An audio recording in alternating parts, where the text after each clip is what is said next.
join to more and take by and change a corlo corondo so.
Once again, good afternoon, and also welcome to all the viewers from around the world.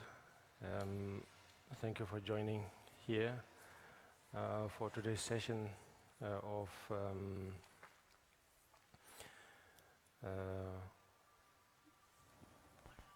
no? Yes.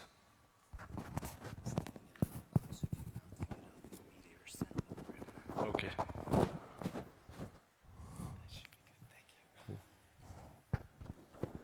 Better?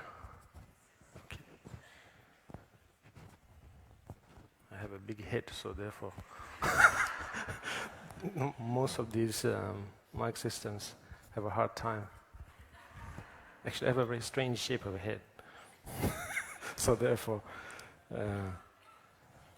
most hats don't fit.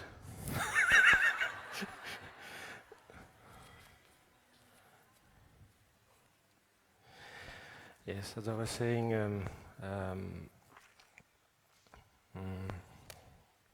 I would like to welcome everyone, and today once again we are going to, as I said, brush through this timeless teaching, and time and time again I cannot stress enough in terms of modesty it looks modest in terms of when these great bodhisattvas, that's how we call from a Buddhist perspective, to individuals who have introduced the very same teaching of the historical Buddha Shakyamuni, and when they portray it or when they convey it, they convey it in such a way that it almost looks too modest. But that's something that we should not be distracted by, let's say, because it's not in any way trying to be modest at all. It's being it's also not also trying to be honest also. It's just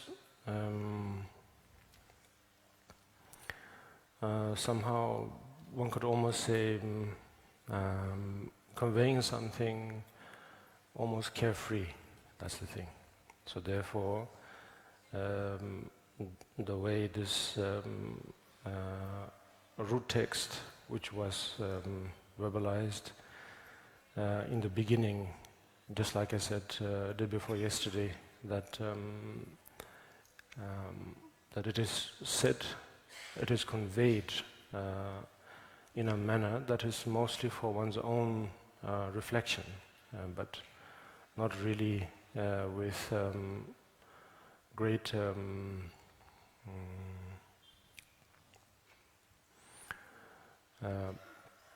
proclaim that I'm going to save the universe from either from extinction or too extinct.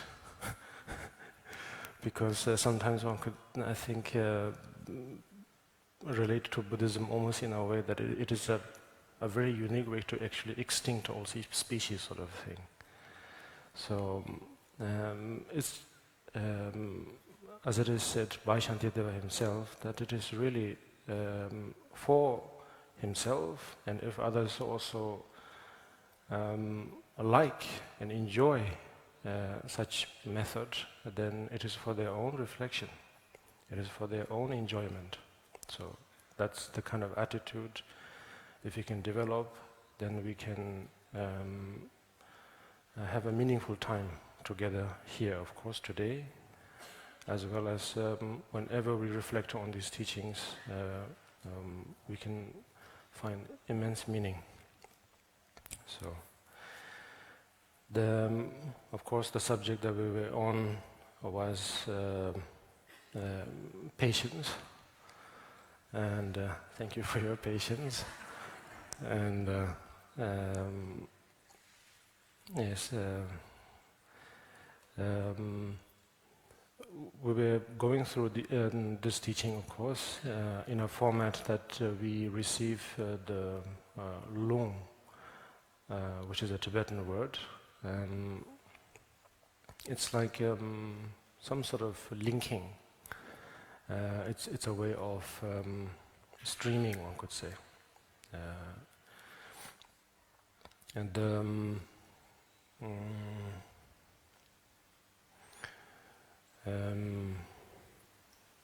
The same language, one could say, maybe better than that. The same experience, understanding, realization, put together in language, which took actually almost all of their time, and that's probably one way to say it. Meaning, it is said that in Buddhism, Bodhisattvas, if you just think of their sort of journey and story, they go through various eras, times, let's say from universe to universe, just to put together one word in a way, to put together probably the best possible concept of what the language could symbolize: awakening, Buddha. So therefore the word Buddha or Sangye or whatever word we can relate to, it took eons for them to formulate, and also not just to do that, but also to become such kind of pattern of noise, one could say, become relatable, familiar in almost every language. Of course, now that's just going a little, maybe it's a bit of a sidetrack, but the reason why I'm saying this is so that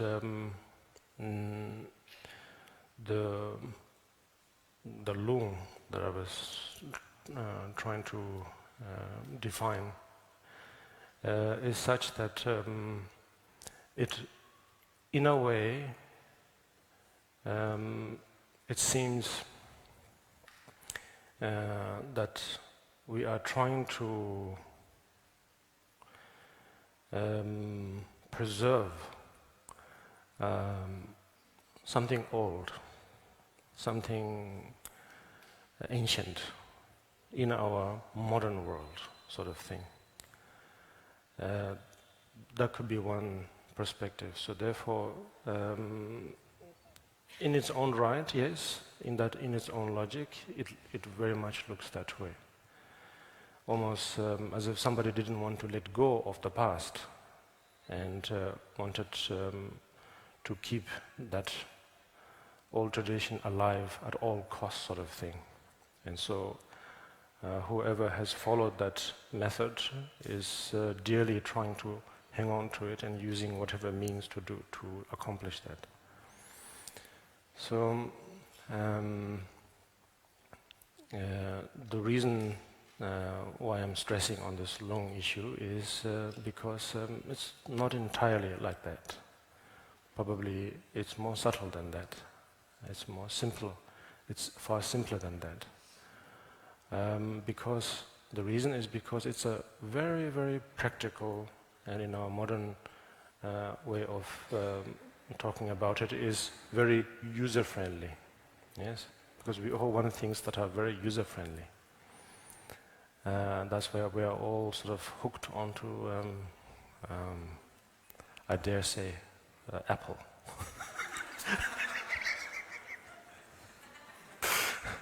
I'm one of them. Because at the end of the day, we all want something that is practical, simple, summarized. So therefore, Long is the method of Long,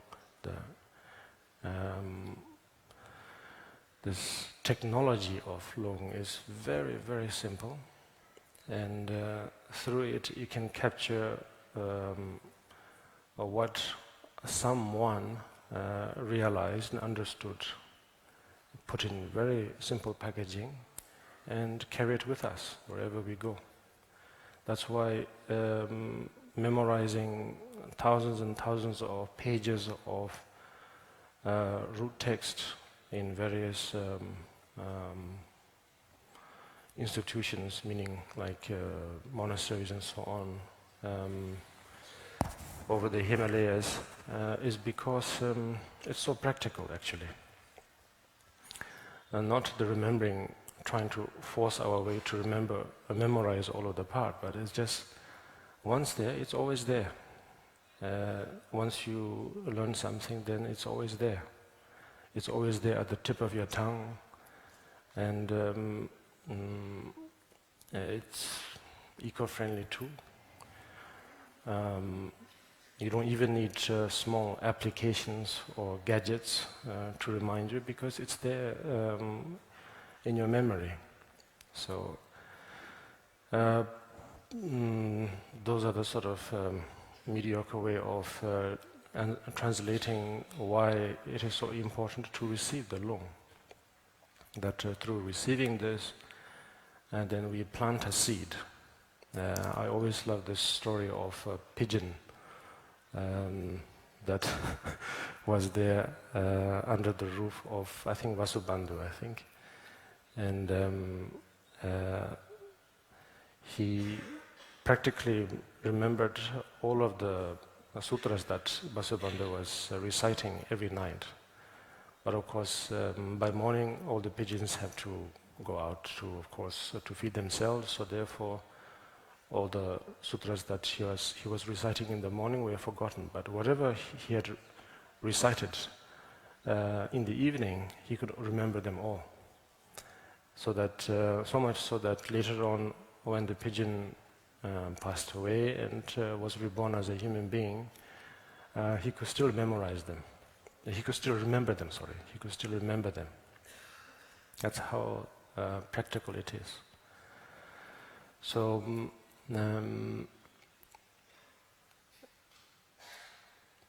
maybe it's even more inspiring that we don't really have to understand it also. We just need to lend our ears, and that's about it. So now these sessions, of course, for some time have been based on this law, and so I hope that all of us accumulate some merit out of hearing these teachings, and then hopefully through together with it, then we are able to also understand a few things.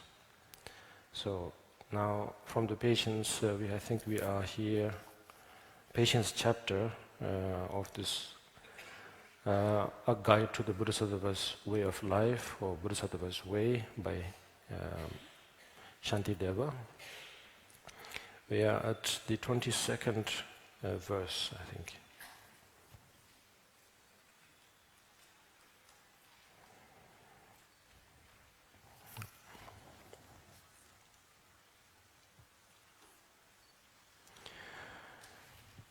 Perna mende jindu yang nende jongwan jur wata deji mende jindu yang nenji nyomong jongwan jur chowar chashi masam jang jewa namne jinar chow jebara chashi masam jang chowa dejim jewan jur nyeba jinye tamche dang dikwa namba nazo pa dekun jenju doble chung rawan yupa mayino.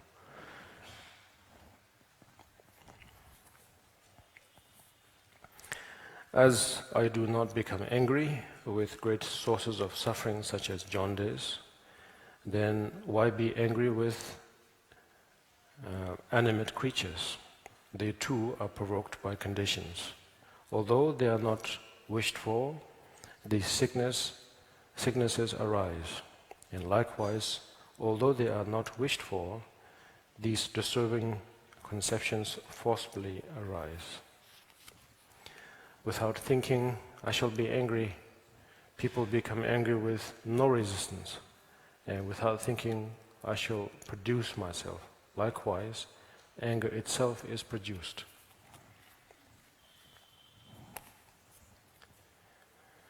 I am not angry with my bile and other humors. A fertile source of suffering and pain. So, why should living beings give offense? They likewise are impelled by circumstances. By circumstance, sorry for the punctuation. Although they are unlooked for, undesired, these ills afflict us all the same. And likewise, though unwanted and unsought, defilements nonetheless insistently arise. Never thinking, now I will be angry, people are impulsively caught up in anger. Irritation, likewise, comes through never plans to be experienced, though never plans to be experienced. Yes.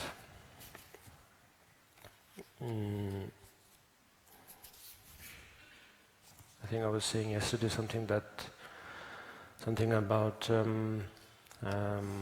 even the illnesses, and they have a part to play in this as well. So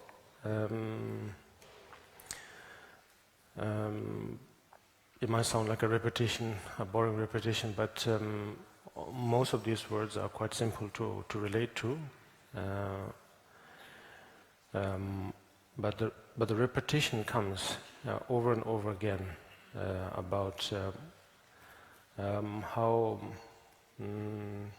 basically analogies after analogies about using everyday experiences, of course, to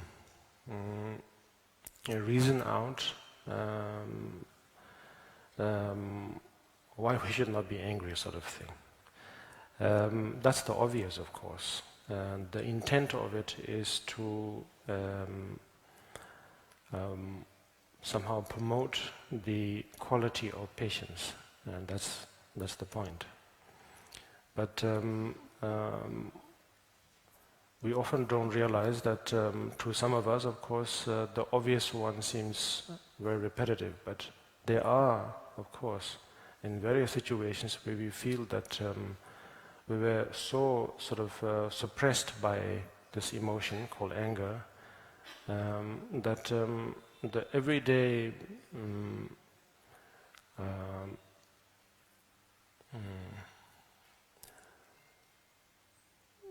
understanding, one could say, about how simple it is actually to sort of let go of our anger. It becomes so foreign that sometimes the most simplest of analogies has to be um, explained so that we get reminded. And as soon as we know, of course, the very next second or moment, we, by ourselves, very sufficiently, we know what to do. That's the great thing about it. And so therefore, we always feel that that there is, or there has to be, very insistently, thinking that there has to be a very absolute, some sort of absolute reason why I was triggered, why I was irritated. And I suppose maybe it's a good thing, maybe it's a bad thing, I really don't know personally. But it's always there. I mean, whenever we are somewhat calm and composed, we can see things more clearly, of course. That's why I suppose meditation is promoted a lot. From that composed state of mind, somewhat composed state of mind, we can see that it's almost pointless to count the chicken and the egg sort of thing, to chase after that. We almost know it, almost everyone knows it, unless we are severely mentally sort of overwhelmed for, well, not to say over a long time. I guess in our common language-wise we could say over a long period of time. That's the normal way to say it. But since we are not to say trying to be a Buddhist, but from a Buddhist perspective, time is almost, as it is commonly said, relative. So therefore, probably a better way to say it is overwhelmed, maybe very intensively, you know. So in that very instant, that experience was too overwhelming. So, to deviate a little bit, since we have the habit of time, then we feel that because we were somehow unprepared to experience such overwhelming experience, meaning anger, of course, then we feel that it took a long time to come out of that. So therefore, in this case, unless we experience such great, not to say torment, but overwhelming experience, most of the time we know. We don't have to be a scholar or a scientist or a great mind or a great thinker to realize this. We all know that finding the root is almost unnecessary. But we have the habit of it.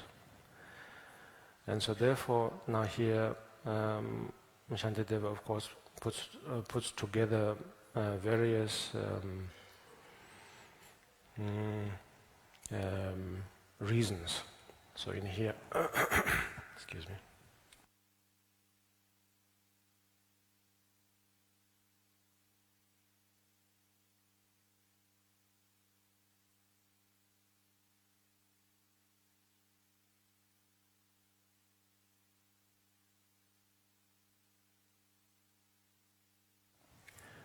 The reasons, so for example, almost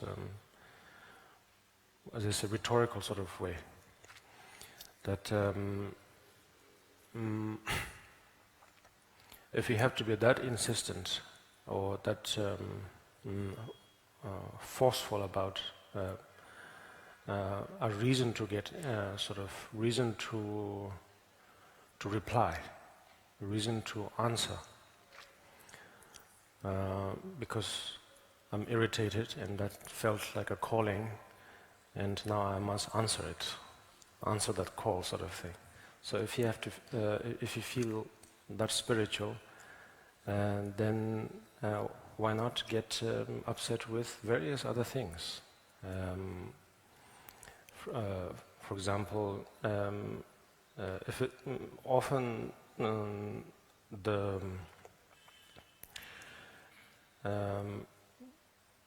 he puts it so simple that, for example, when we feel angry, often it's because we feel something strong, something with great force, something that sort of destabilizes, disturbs.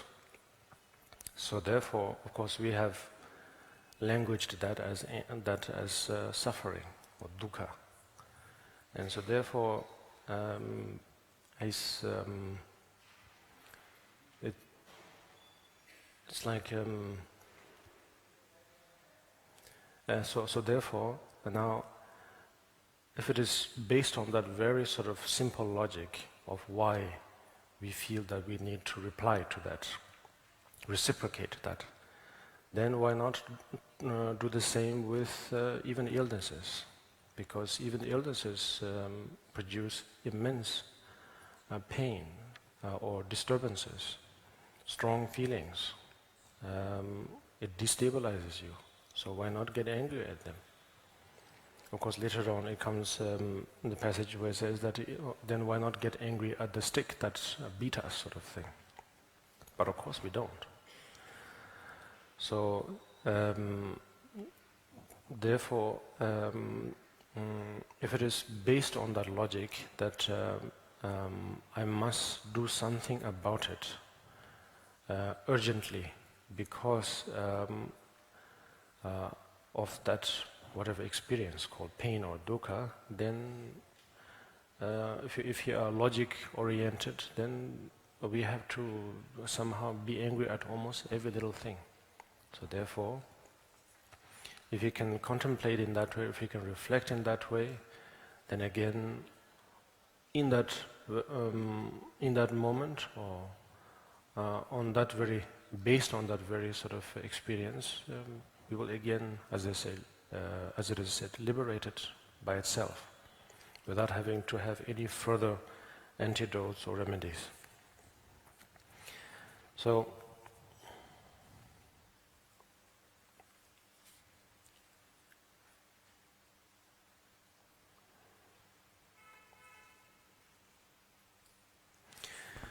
slowly, of course, now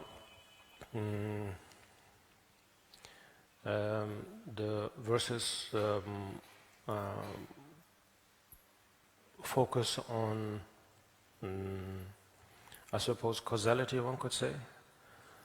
Not that the idea of cause and effect is completely foreign to us. It's pretty much there. The moment we give birth to language, slowly, the idea of causality comes along. So it's not just a Buddhist thing. So causes, conditions, effects or results, that kind of logic is quite simple to grasp, and in fact can be very, very useful. Very useful in a way that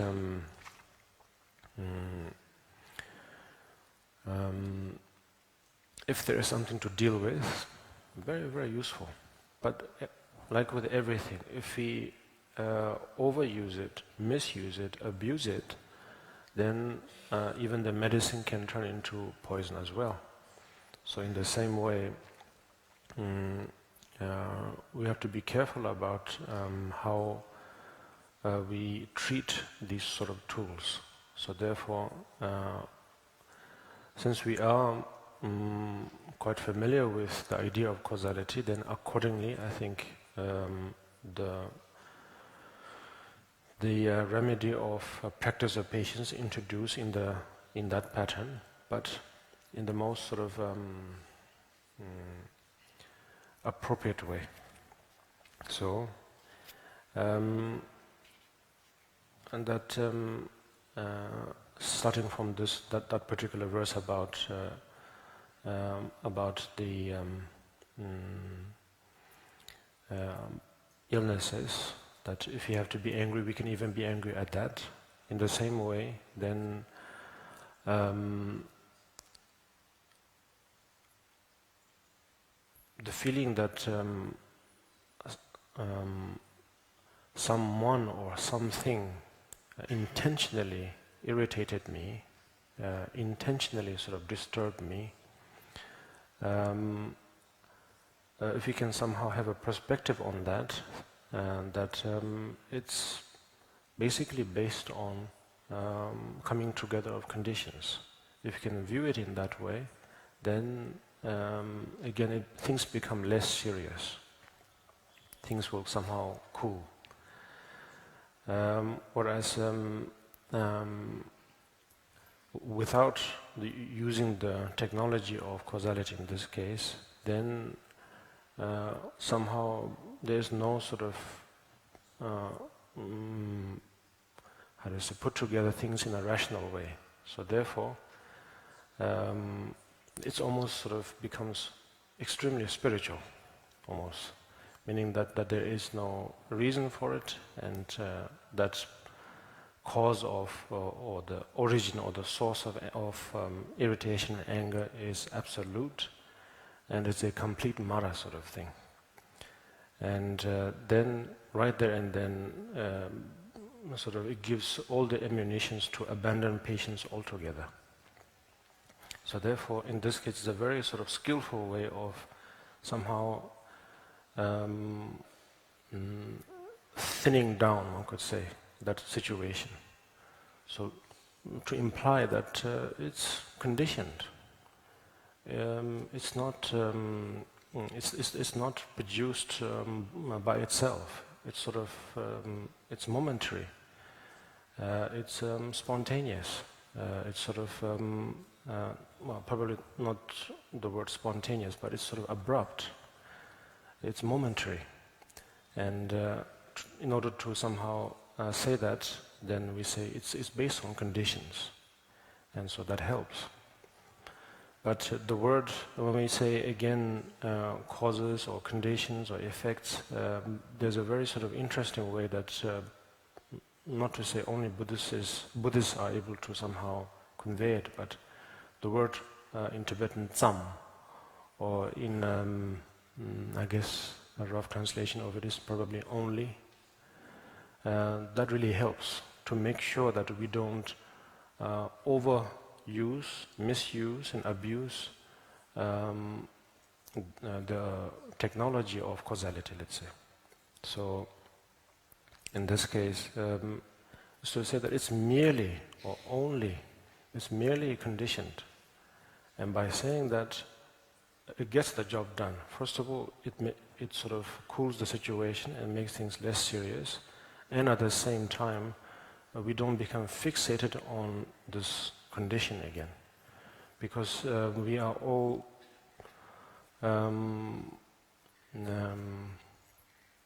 quite used to this idea that we must find the absolute sort of root of things.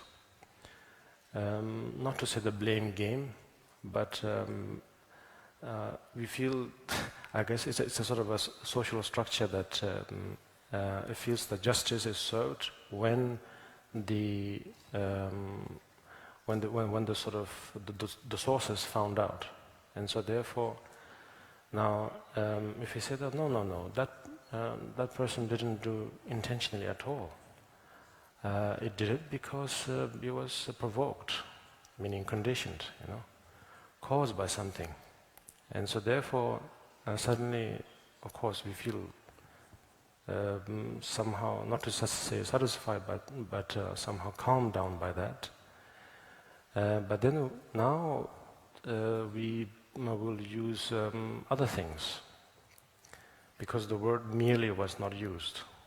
And so therefore then we begin to somehow analyze the root of anger, the root of this irritation in a psychological way. And then now we try to sort of begin a sort of like a witch hunt sort of thing for this thing called condition. And of course we can go to a great length in terms of finding that condition. Most likely we will use medicine, of course, medicine science to find the condition. Then we will use political ideas to find the condition. Then we will use religious tools also to find the condition. But nevertheless, we will not be really 100% certain about it. No matter whether it was, how to say, tried 1,000 years ago, or 100 years ago, or now, or in the future, that we will never be certain of it. And the main reason that the Buddhists somehow feel or suggest is that it's because the word condition is a word, nothing more. That there is no separate sort of condition out there, sort of existing on its own. But the word condition is really the word, or no, sorry, not the word, but a word, a language. And so, to suggest that, then I think what you call a supportive word for supportive, how to say, a word to support the word sort of thing, is, I think, the word merely or only. So through that support system, then hopefully we will get the idea that, okay, in the heat of the emotion, that we are able to calm down, that we will not do anything, how to say, drastic. And at the same time, for the post meditation sort of thing, and then we will also not try to sort of search for something else and cure it, because often we have this feeling that we need to cure it. We need to cure the society of this disease and that disease, and that's often coming from thinking that yes, people get angry, but it's because of something else. Because of course the idea of causality is there in everyone. Of course, everyone can relate to that. Everyone knows that that there is no real separately existing sort of symptom or illness. But then when we don't know how to sort of completely use the language or let the language complement us, then such things happen. So therefore it's saying that the conditions themselves or causes themselves also don't really take pride or has an agenda, has this sort of feeling that today seems to be the day that I'm going to sort of strike this person, because just out of impulse, no real reason. That fellow out there looks simple enough, let's mess with it. And just the force of condition just strikes and causes it. So there is no such thing. That's what I think it's suggesting. That the causes themselves don't take pride in themselves, and even the results themselves also not in this case, not the usual kind of pride, but another type of pride of saying that I didn't do it, I was caused. In this case, it's saying that, of course, for the sake of how to say, humor, I guess one could view it in that way, but in reality, it's not quite like that.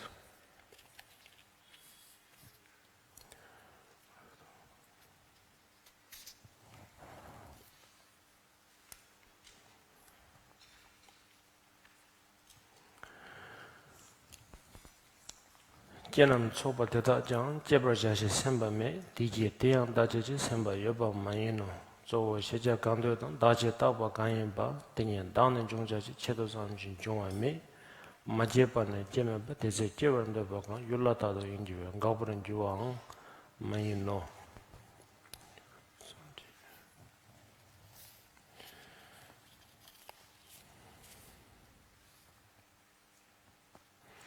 All mistakes that occur and all the various kinds of wrongdoing arise through the force of conditions. They do not govern themselves. These conditions that assemble together have no intention to produce anything, and neither does their product have the intention to be produced. That which is asserted as primal substance and that which is imputed as a self, since they are unproduced, do not arise after having purposefully thought, I shall arise in order to cause harm. If they are unproduced and non-existent, then whatever wish they have to produce harm will also not exist. Since this self would permanently apprehend its object, it follows that it would never cease to do so.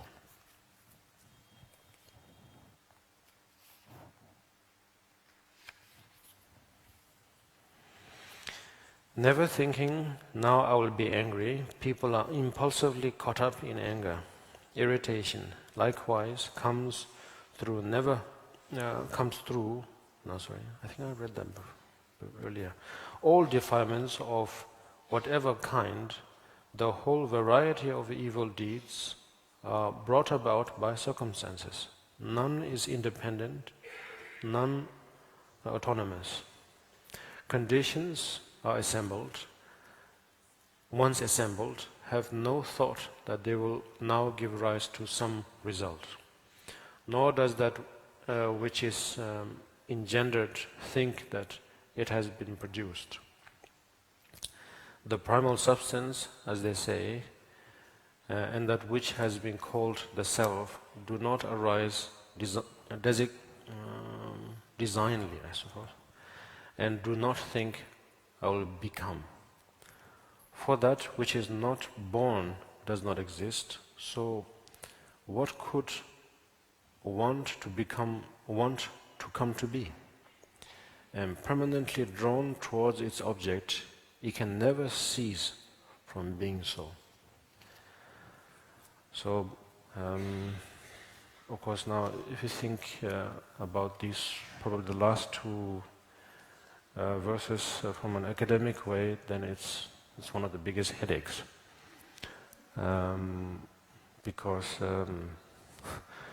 it's one of those sort of subjects where people spend almost half of their life, quarter of their life, sort of using dictionaries after dictionaries to find which came first, chicken and the egg. So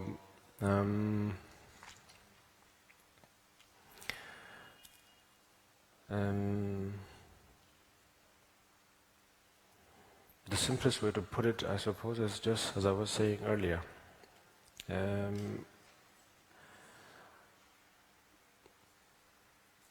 Somehow we have to know the weather, sort of thing.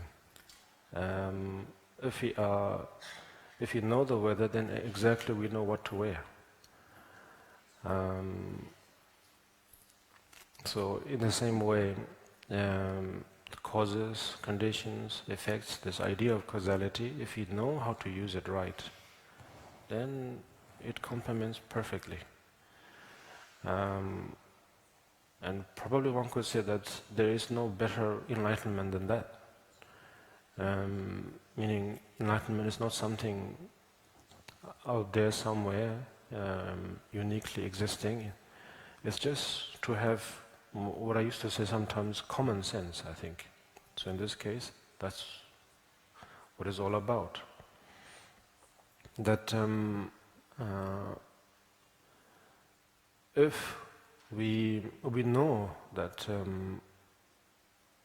thoughts, ideas, which are the speciality of human beings,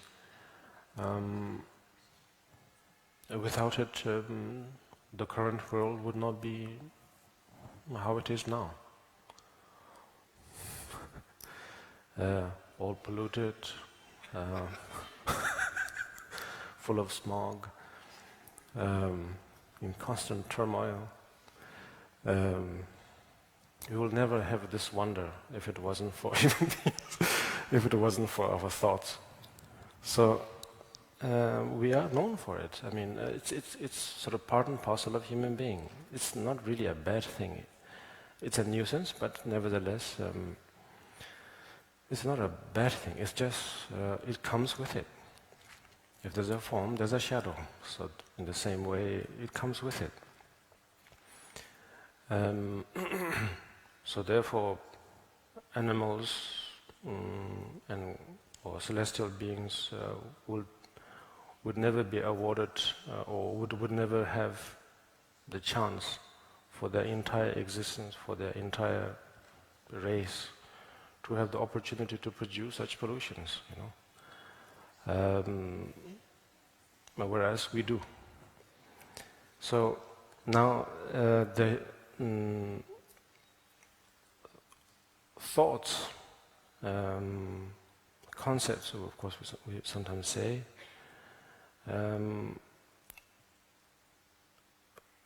just like everything, when it's used in the most appropriate way, then of course we can relate to what the animals are, not to say doing, but somehow what kind of state they're in, how they sort of complement themselves with each other in their own environment, and meaning with themselves as well as with the external sort of environment. Because of thought, because of our concept, actually we are able to,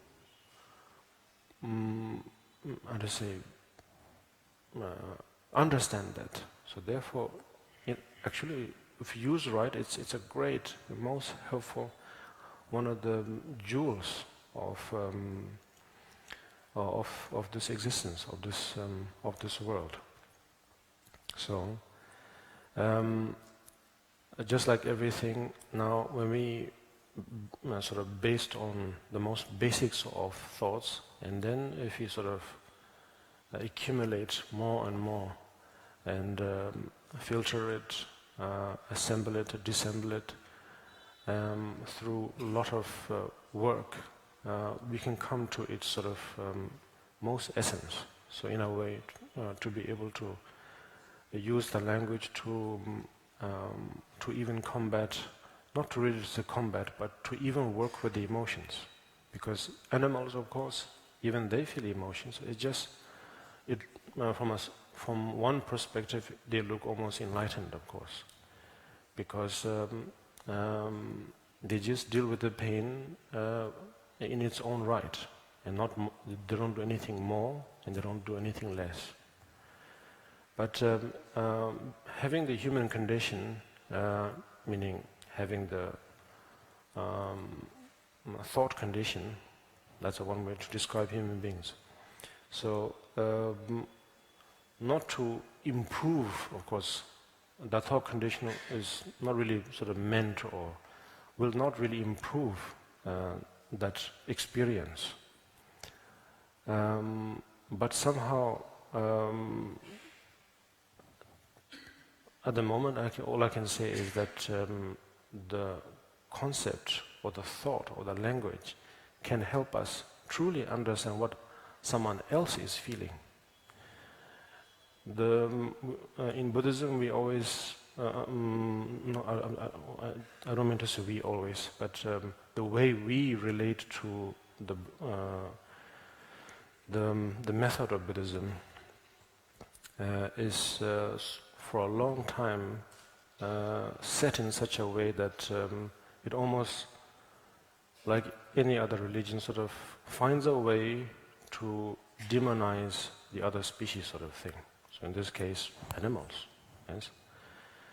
That we say dundro. Now please help me, because I'm starting to go into a rhythm of sidetracking a lot. So therefore, I might not find the route back. So you have to have your memory sharp so that you can help me come back.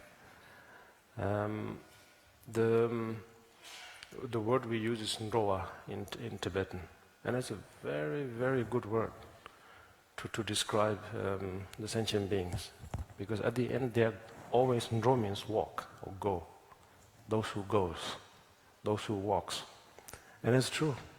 All of us are walking. You know that my favorite film is Lord of the Rings, yes?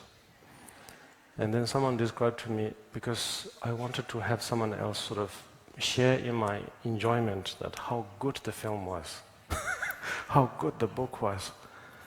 And then someone said, yeah, it's about walking, isn't it?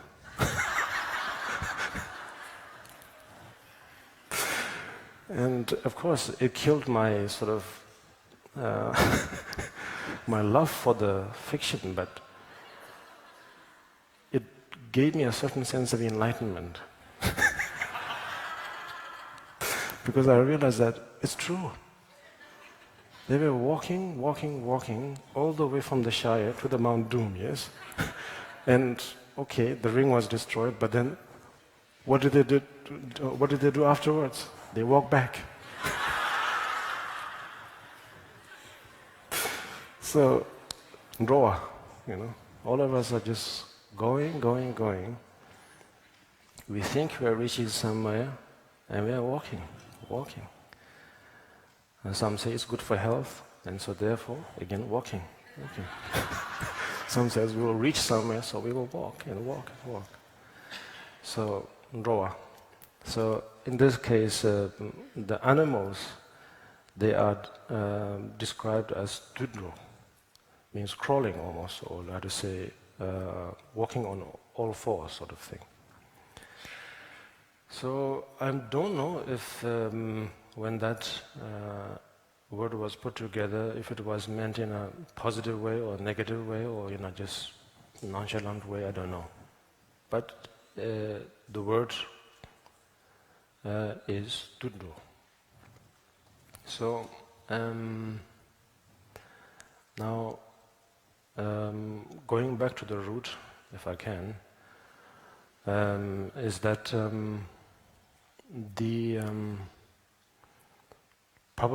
if you have to find a purpose of this thought condition, human condition, is not so that we can walk better. First of all, from a certain perspective, it looks like we are walking better than the animals.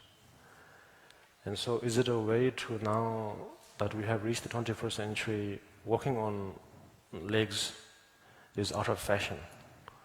And so now we must find a new way of walking, a better way of walking, an improved, updated, generation 2 way of walking, sort of thing. So then, of course, we are finding all kinds of ways. Of course, so far we have found bicycles, cars, planes, but at the end of the day, we didn't really improve, because in order to make those vehicles, we had to walk for it. So The concept, mm, the benefit of the concept, I suppose, is, as I said, not to improve what, in this case, the animals are experiencing. Because at the end of the day, if animals are experiencing pain, we are experiencing the same pain, more or less. Pain is pain. Just like it said in the previous verse, that dukkha is dukkha because the dukkha you get from someone irritating you and the dukkha you get from your bile, imbalance of bile, it's the same pain, yes, same dukkha. So, in that sense, the purpose of the thought condition is to, how do I say it? Is to, as I said earlier, probably it went in passing, I guess, is to be related to others. Whereas the one thing that animals cannot really relate, although of course they are trying. For example, mother animals, let's say, they want to somehow relate to what the baby is feeling, but they just don't know. There's no way. Whereas the thought condition, the concept condition helps us that. Finally, if we have to feel that we have, our species has a sort of a breakthrough, that's it. Because the thought condition helps us to actually break through that barrier to be able to relate to others. Because finally, through this technology of words, we are finally able to almost, of course they will never be 100%, but almost relate to that what the other is feeling. Yeah. So having said all that, I just want to sort of go back to a sort of important state that now that we have somehow come to that sort of state of vibration, we could almost feel that, yes, it makes sense. And Buddhism is about pain again, So we have to come out of that. So for that, what I said day before yesterday about, it's not about that, yes? So if you could just recap, that would be helpful. So we talk about pain, but it's not because we love pain. It's just so that it's a very good pickup line for conversation.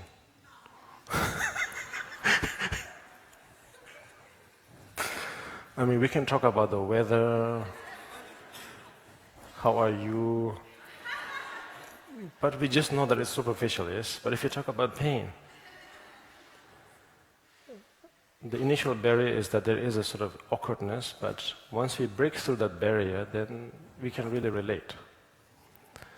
So that's the point here, I think.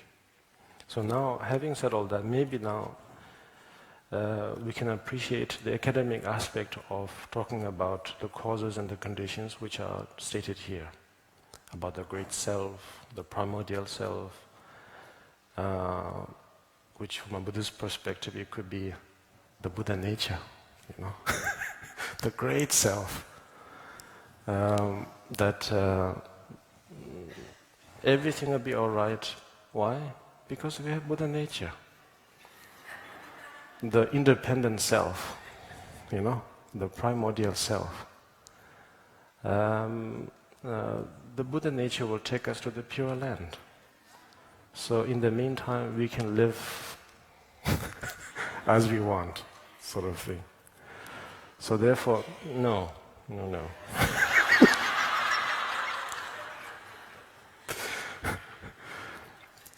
Buddha nature is again another word, another concept, another language, another thought. And if it helps, we can add merely, we merely have Buddha nature or something like that. My mere Buddha nature, something like that. Then, right there and then, in Tibetan we say Kyewang Gokpa, it happens naturally, without having to become a specialist. Because that common sense will take you to the promised land. So, that's the thing. Of course, just like raising family, yes, raising children, I suppose. Could be your biological, could be your non-biological, that for that sake of the growth, because not the absolute growth, it's just temporary, the visual growth from something small to something big, in a visual sense. Of course, we have to give various things. We have to introduce a lot of things. And in order to introduce that, we have to make them feel that there's a sense of inside and outside, almost, you know. But it has to be done, I think, extremely carefully, because otherwise this idea of inside and outside could become extremely harmful. So, therefore, when talking about things like philosophy of various other spiritualities, or practically put, non-Buddhist philosophies, we have to be very careful. Because, yes, we do have to let the mind awake. In this case, the growth, if we have to talk about a growth, is only that. From slumber to state of awakened, that's all. So for that, yes, you do need to make them feel cozy. I mean, you have to make the consciousness feel cozy. Sorry, my mouth's dry.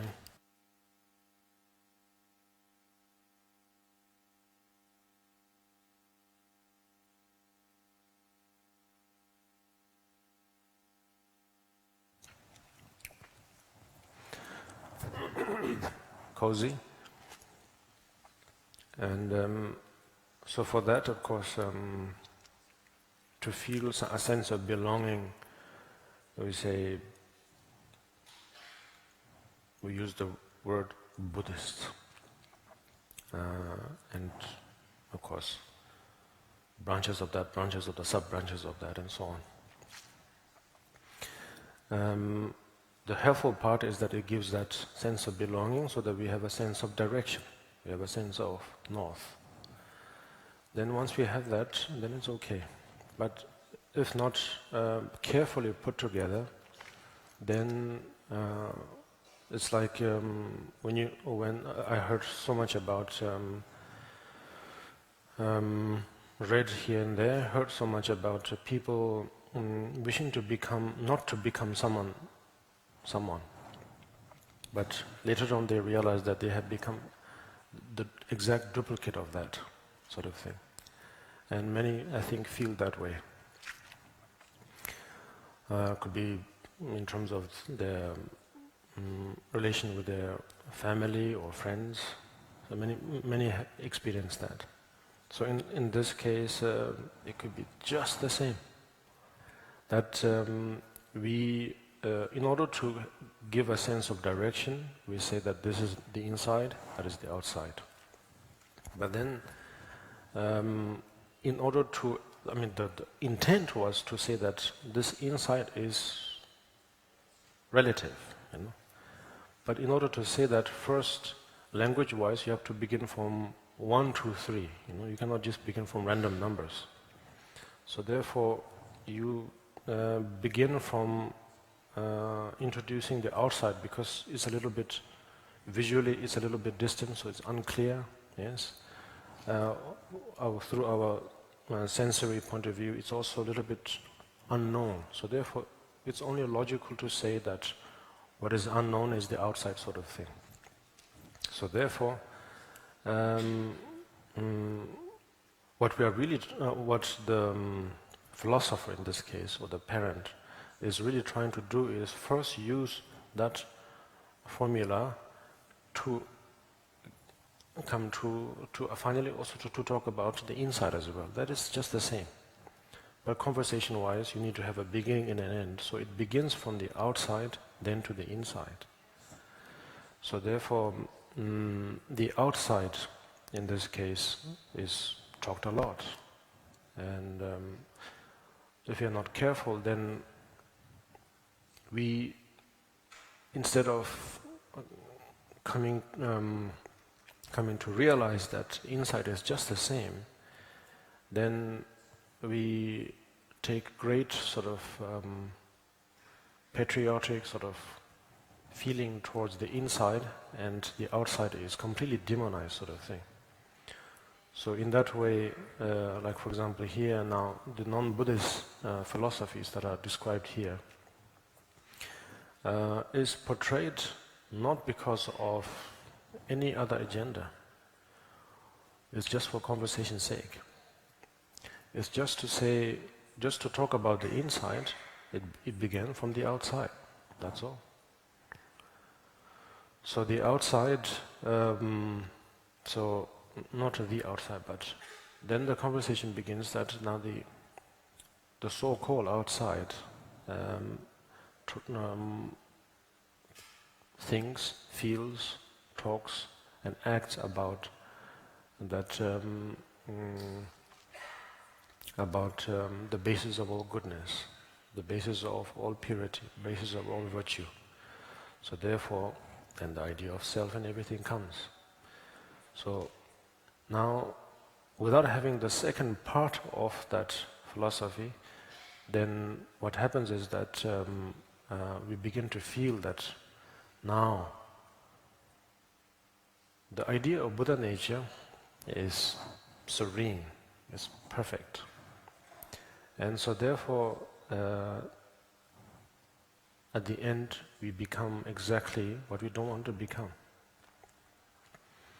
And then, how to say, instead of trying to actually clarify the idea of birth, we have just done the opposite.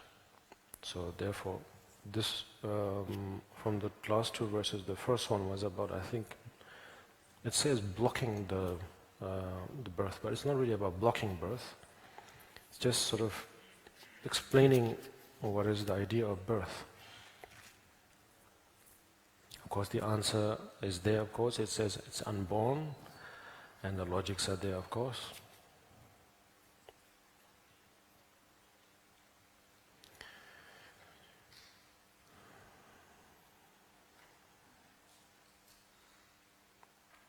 Now, probably it is easier to have a conversation about this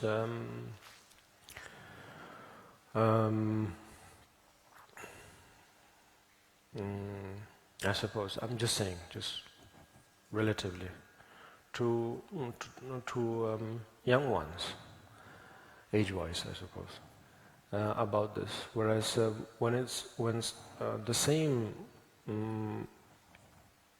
subject is discussed or conversed about conversed with so-called adults like ourselves, let's say, then it becomes emotional, and so therefore it becomes more difficult to talk. So much so that it becomes like some sort of interrogation, as if you are being put to the test, and as if you are the criminal sort of thing. And then the Buddhist philosophy becomes the detective, and the non-Buddhist ones sort of becomes the suspect, the witnesses, and so on. And so I think, of course, someone who specializes in these sort of fields, I think they can play this beautifully. Like someone like Nagarjuna was unbelievable. that through conversation, then you can just liberate the person before that person can finish his or her tea. Who knows, maybe we could also do that. But if we can relate to the idea that it's just conversation, then it might bring out our sort of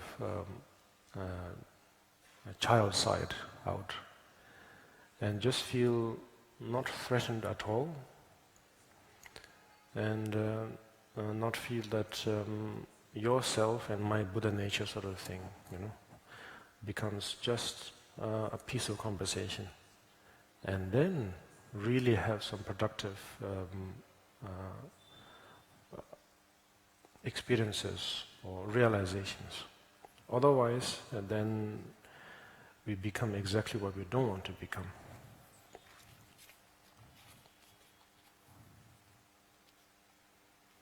So basically, as I said earlier, to focus on the verse itself, of course, it's trying to properly introduce the idea of birth, that the moment we talk about birth, we are automatically talking about bringing in the idea of causality for sure, because already the conversation is based on language, so therefore it only makes sense that to bring onto that table things that are actually related to that subject. So therefore birth is always or forever will be connected with causes, conditions and results.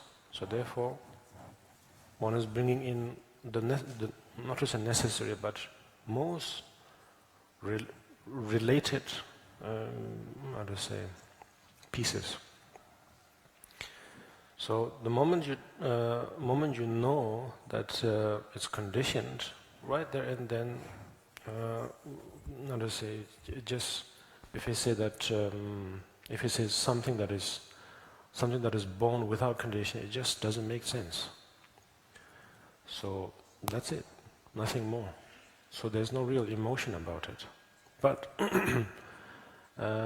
having been overwhelmed by language, one could say over a long period of time, we could say that, but if you do that then we have to say, since when? Since the beginningless time. How far is that? Was it before this kalpa, or put together 3 kalpas, or great kalpa, or how many kalpas, So therefore it just becomes too overwhelming, and that counting will make us feel extremely puny, sort of meaningless. That, wow, time, because we can count kalpa after kalpa in a way just as we gaze at the stars. When we really gaze at the stars, it makes us feel extremely tiny. When we look at the size of the stars, size of the galaxies, it makes us feel extremely, extremely small, almost non-existent. So in the same way, yes, it's true, we have been overwhelmed by language. That's it, we don't go further than that. Then it will be easier. Otherwise, sometimes, if you go too far back, it can make us feel small. So, overwhelmed in a linear frame for a long period of time, otherwise, we've just been overwhelmed by language. So therefore, to strike up a conversation about how birth, or to talk about the unborn idea, just as a conversation, then it helps if it is discussed just as a conversational piece.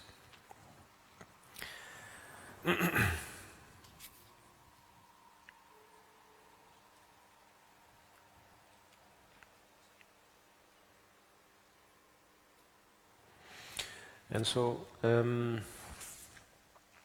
now in our case,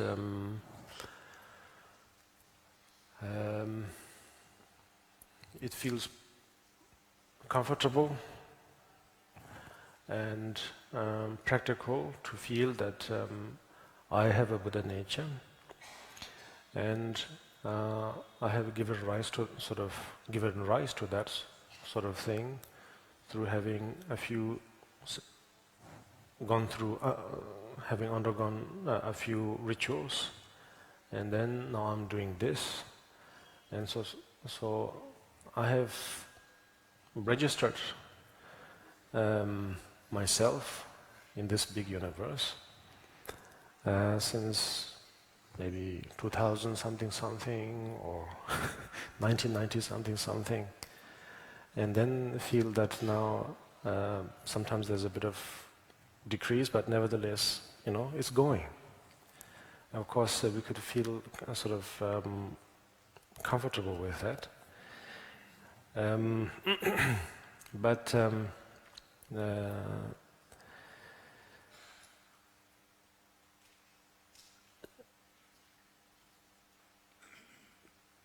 too much of a good thing is sort of,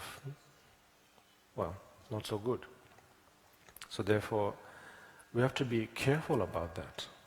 We have to be careful about how we feel that I am a practitioner or whoever, because otherwise we could give rise to this feeling that that there is someone inside of this, whatever it is. I cannot name it, yet I can feel it. Because I cannot name it because when I try to name it academically, I couldn't. But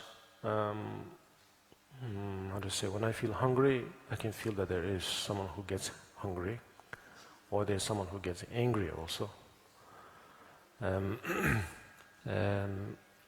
so therefore, sort of merge that sort of daily experience, because since from time to time we emphasize the idea of, we have to have common sense, just like I said before, that we have to simplify things, we have to have common sense, so much so that that idea has again overwhelmed us, and to think that there is somebody here, there is someone in this bag, and then we can mess one's mind with it and feel that this, I think the Tibetan word is kangsa, or this sort of person or self, someone who's able to somehow reap the reward of whatever is positive and whatever is negative. Meaning, if bad deeds are done, it will also enjoy its reward. If good things are done, you can also enjoy its reward. Bite the apple sort of thing. And so therefore, bring that experience, bring that what almost looks and feels like a very grounding experience, and then merge that with the idea of the Buddha nature, and then give rise to all sorts of unnecessary emotions, and then feel completely stuck, because of course it sounds totally weird and also wrong to say that Buddha nature is changing. Because we are supposed to feel that, drill in our head that Buddha nature is permanent sort of thing, that it's the only good thing. So if it's a good thing, it must be permanent. And so therefore, suddenly when we see Buddha nature changing, then wow. Then it gives rise to emotions to oneself, to others, and then we sort of fall into we give rise to a very unique emotion. So, therefore, in here, as it is said,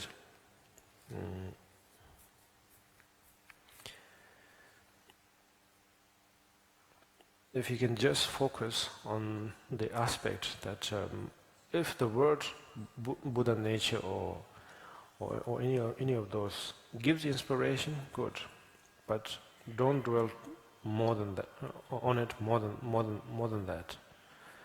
Instead, focus on things like anything that is produced. Is it caused? Is it conditioned? And if it is, then we can treat them accordingly. And that itself is far more than feeling that I have a Buddha nature. In fact, probably it's a better one. So in the same way, how to say, it's just like, now these two verses, I'm sorry that I'm taking a lot of time on these two verses here. In the coming days we will just power through the rest of the verses.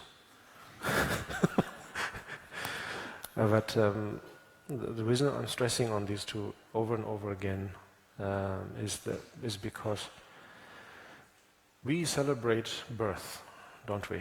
We always do. When someone is born, we celebrate a lot. We do all sorts of things, and over the course of time, we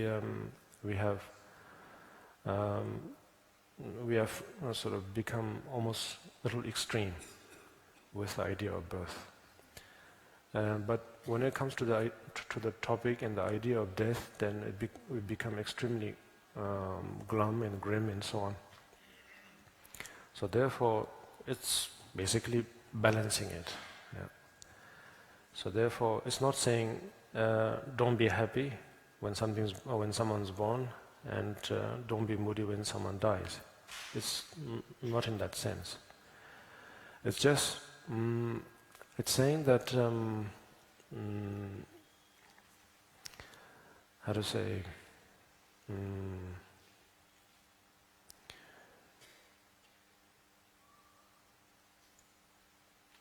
We feel emotionally that something good should never come to an end. And the moment a hint of that something good will come to an end, or that might come to an end, makes us extremely emotional. Even if it's a fictional character, you know. Then of course if it's opposite of the fictional character, then even more, of course. So it's sort of my way of, I'm not saying that I know the verse, but I'm just saying when I read the verse and the way it sort of, not to say speaks to me, but the way I'm able to understand it is that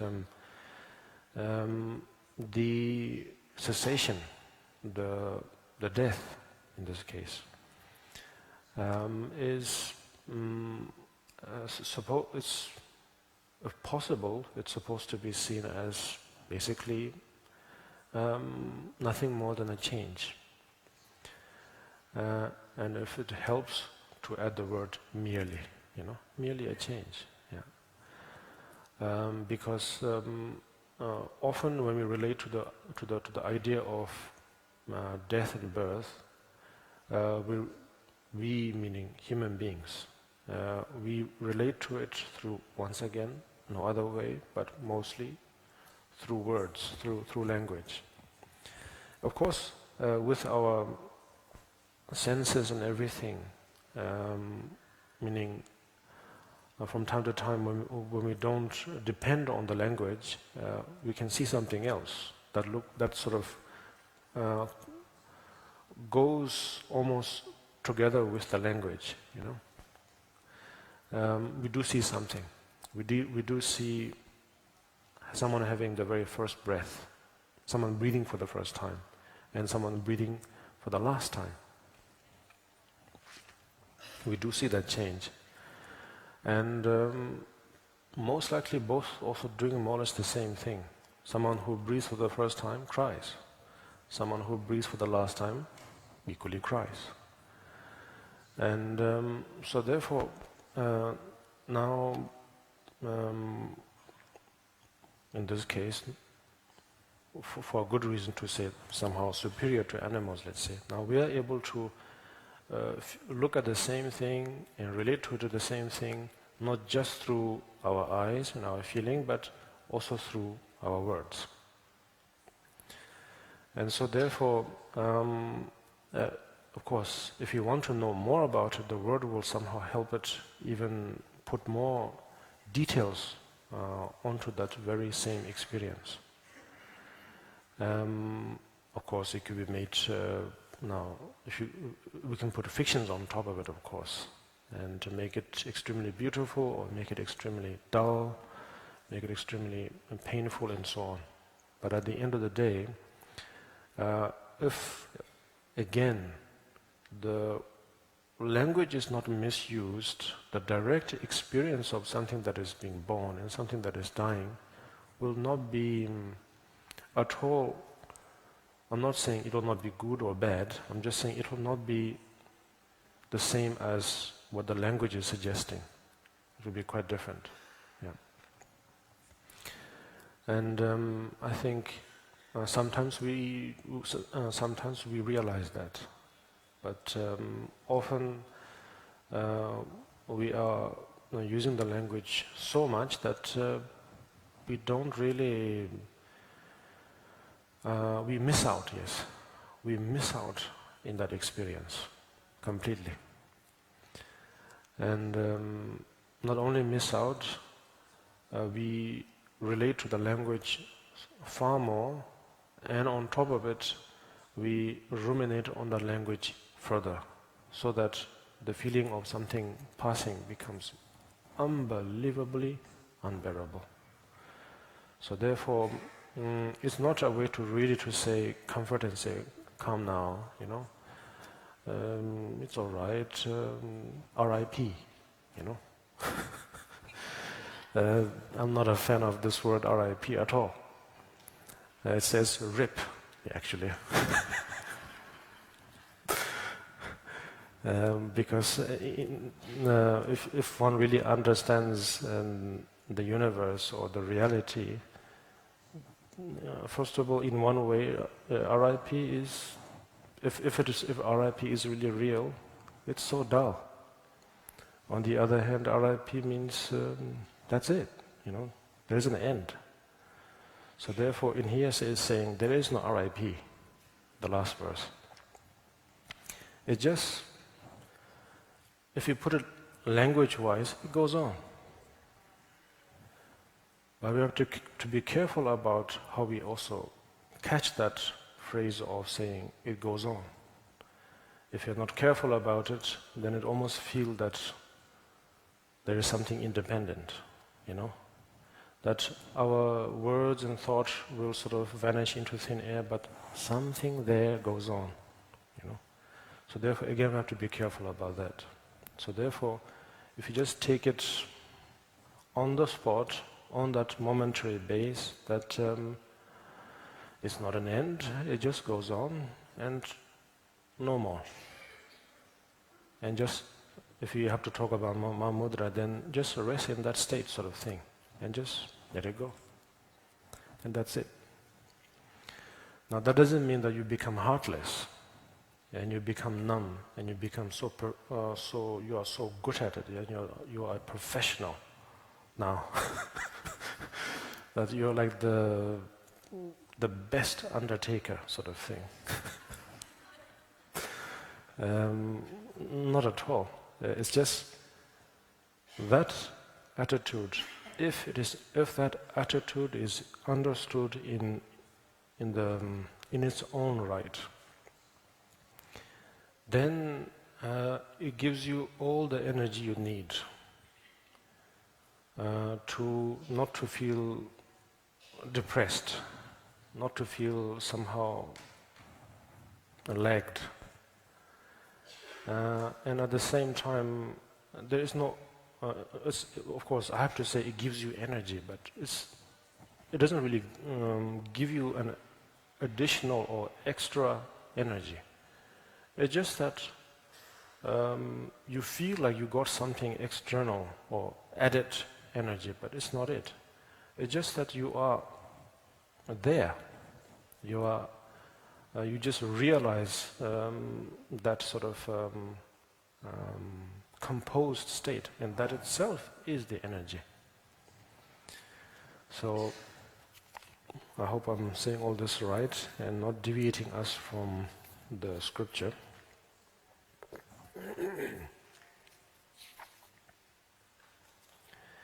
And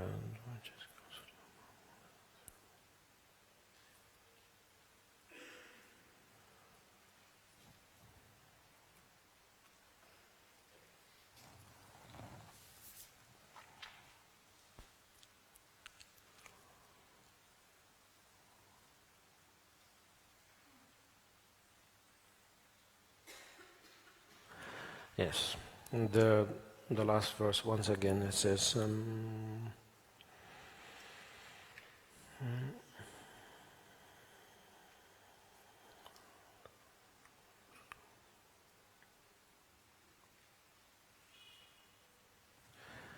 Um,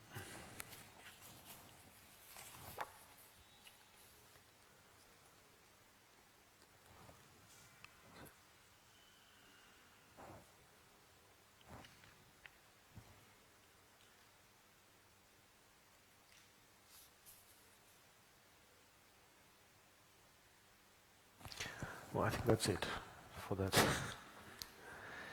So then now we just have a few minutes, and if you have some questions, then you're welcome.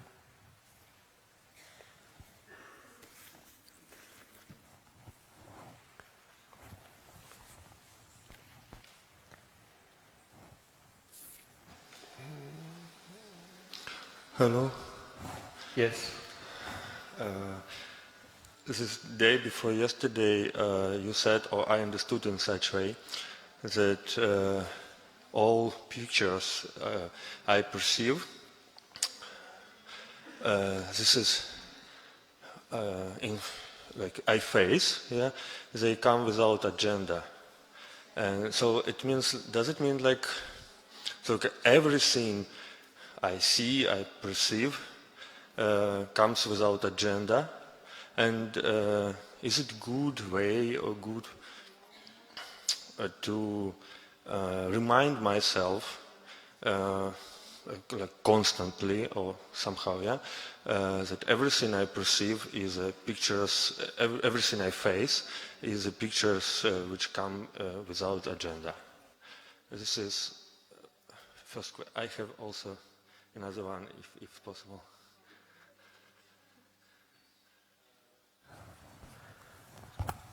So if I understood your question, you meant to say that because of yesterday's answer, is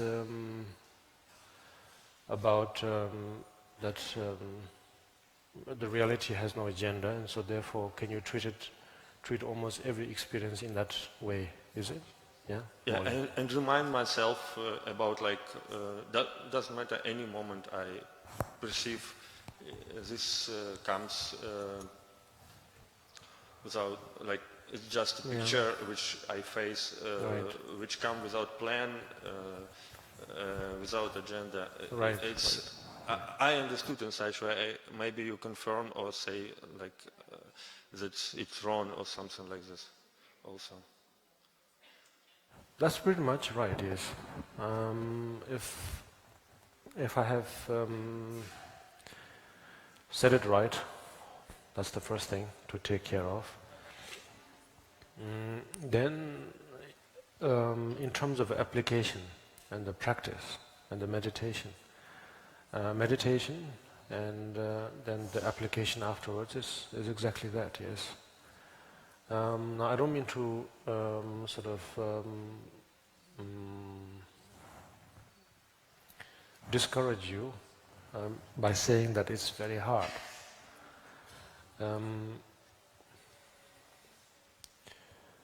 It's just, I don't know.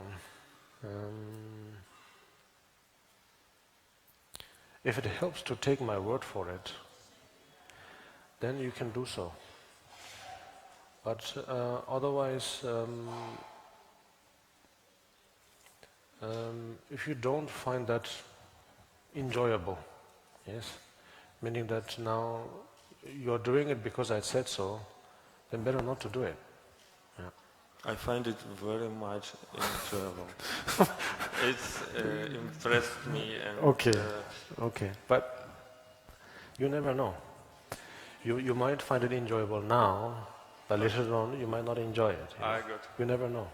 So therefore, if you enjoy it, then I would say it's not difficult at all. But if you don't enjoy it, it will be the hardest thing you will ever have to do. But to a point where one day if you don't do it, you will feel guilty. Okay. So that's it. Thank you. I also wanted to ask, sometimes I think everybody, feel like to be in flow, yeah? I mean, everything fits together and so fits together. I think it's the best way. And is it somehow we can influence to in our life or do something like to be to experience our life in such way like more or it's also only how to say comes without agenda and today it is like this and tomorrow for sure it will not be like this and we actually have no clue and have no like influence very much what we experience exactly now. I don't know. Could you understand what? I think so. Yeah. Thank you. I think so.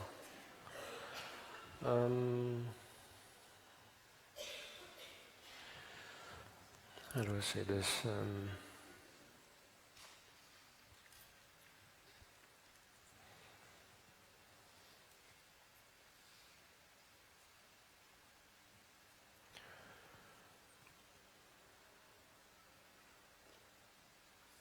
To begin in that sort of, as we say, path, yes. It may be helpful to it sounds strange, but in order to overcome thinking that there is no agenda, it will be good to have an agenda. When we begin, yes. If you're a complete beginner, it's good to have an agenda, meaning to have a plan. To say that now I'm going to do something meaningful. I'm going to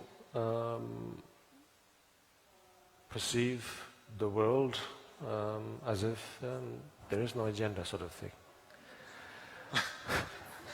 To begin with, yes, because it'll give you a sense of direction, yeah, and meaning that because it's in some ways this journey is very unfamiliar to most of us, yeah. So therefore, it could be overwhelming to journey into it. So therefore, if you plan it, it makes sense, because then you also know what to be careful, where you can relax, sort of thing. Yeah. But we don't know exactly when it is, actually. But after some time, that's the best way to say it. After some time, when we know the formula, when we know the when we know if you get up from the bed, we know where's the bathroom, sort of thing, even when there's no light, because now you know the blueprint, sort of thing. Okay. Then, by then it will be quite actually better not to plan. Meaning, abandon altogether that how to say, ritual and the habit of planning. That I am going to plan to remove plans, sort of thing. Because it's possible that you might get stuck there in that very helpful vehicle with that very helpful vehicle. So therefore, after some time, you have to abandon that vehicle. Yeah. Thank you Thank very you. much. Thank you.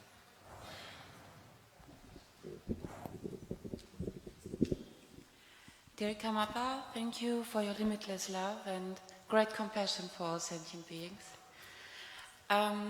Some days ago, I thought for my next life, I really wish to find to Dharma much earlier, because now it took me 29 years. Okay. And I thought I could be much more useful for helping other sentient beings if I get to find Dharma much earlier in my life. And I thought maybe I should make strong wishes for that. But 2 days ago, you told us it's also important to maybe to create compassion or to produce compassion, that we also go through some sensations of suffering in our life. So what do you think? What is the right thing to do? To really wish for the first thing, or to really also be just thankful for the suffering that we've experienced? I think I might have made a mistake.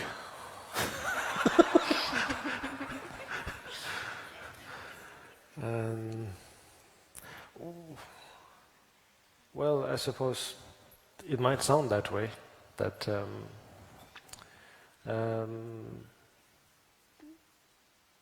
thank you for your pain, sort of thing.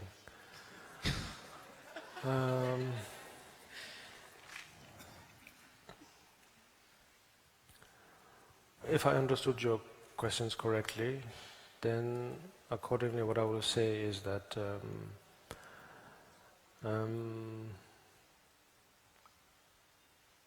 it's true.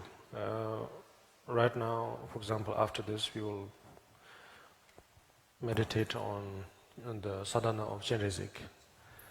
And exactly as you said, it almost sounds and feels like we are creating compassion. Yes? And maybe it is just that. And maybe for us that's exactly what we need, to create compassion. Yeah. Because the reason why I'm saying this, I'm not making fun of it. It's just that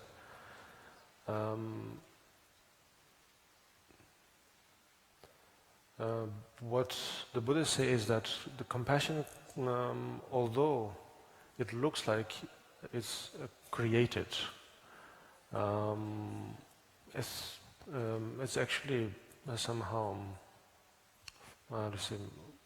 one way to say is far more different than that, and far more simpler than that.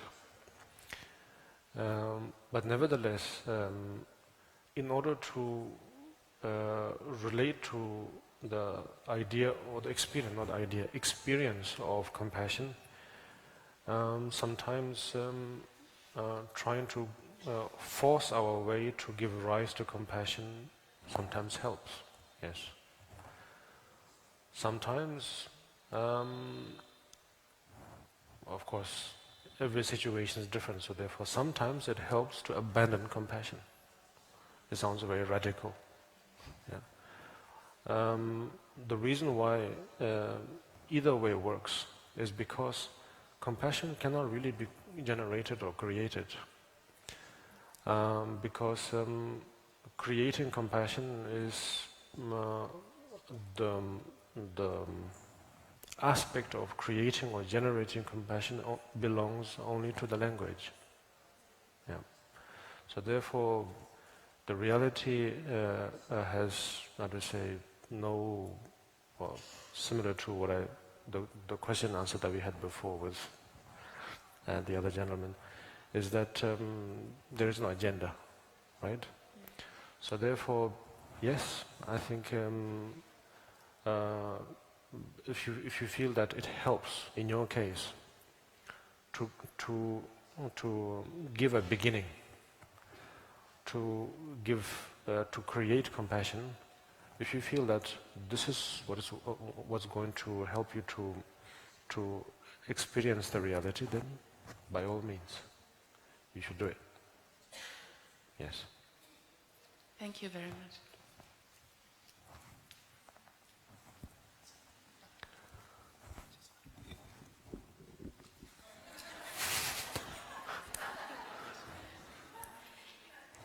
Beloved Karmapa, I didn't have the opportunity before to congratulate you for your marriage and the born of your precious son. And when you wrote the letter, and if I understood correctly, when your son born, you talk about all the qualities of your wife during that moment that you could realize. Also, you did it again, if I understood correctly, in the International Women's Day. That you talk about always about women. This you related with the loving kindness and these qualities of the mind. Nevertheless, all our teachers, and since Buddha and until yourself, they are all men. So I would like to know if now that we are talking about language and regarding the duality of everything, the gender, there is something why we as women cannot be also in this state or having this opportunity of have like attain this state or having I don't know how to say it, like to teach as well as you do or our teachers before have done? I'm sorry, I didn't understand the last part, otherwise I understood that. Yeah, the point I want to know is like why we cannot be also in the same position of teaching as women. Like our teachers, all Yes. the Karmapas, all have been men of the lineage. It is holding by the power and teachings of men. Right. Yes. I understood.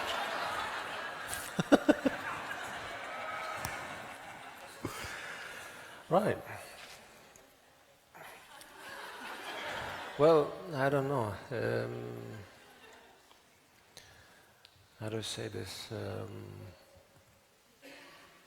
Of course, one could. I could answer that sort of subject in a very diplomatic way and make it sound convincing. And after having answered, one could sort of ponder over that answer and feel that, okay, I think he meant something. But I think it's a subject that cannot be covered in one answer, I think. Yeah. Maybe it's true. There are, by now, within this century already, there are many great thinkers and many enlightened enlightened meaning that well-informed, well-educated societies of people around the world who are finding ways to promote equality, I suppose. Yeah. But even when there is, how to say, such effort, collective effort is there, from one particular perspective, we can see that it's hard work to bring that awareness of equality, I think. So, I don't know, is it something in the DNA of human beings or something? I don't know. Or is it something hidden in the since now 2 consecutive days I was saying so much about language. So maybe it's based in the language. I also don't know. Possible. Yeah.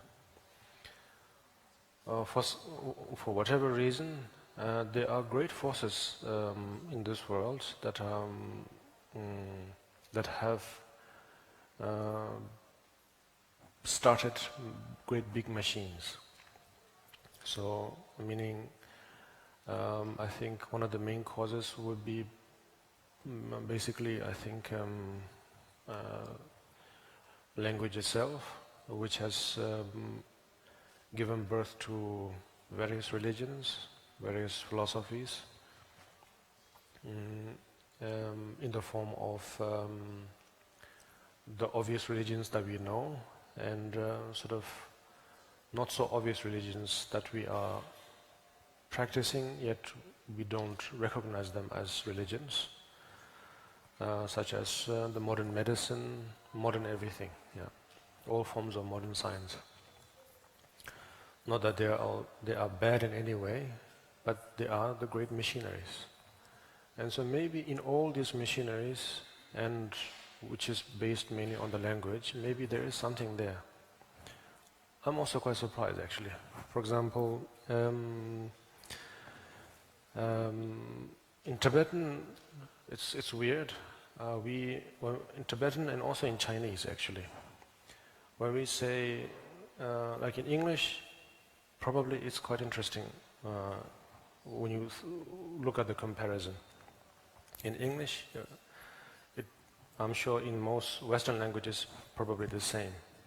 That we can write it there, and then during the conversation we can say he and she, right? In Tibetan we don't have that. And in Chinese also they don't. Yeah. In Tibetan we say ko. And ko is a very general word. It could be either, you know. In Chinese is word ta, and it's the same.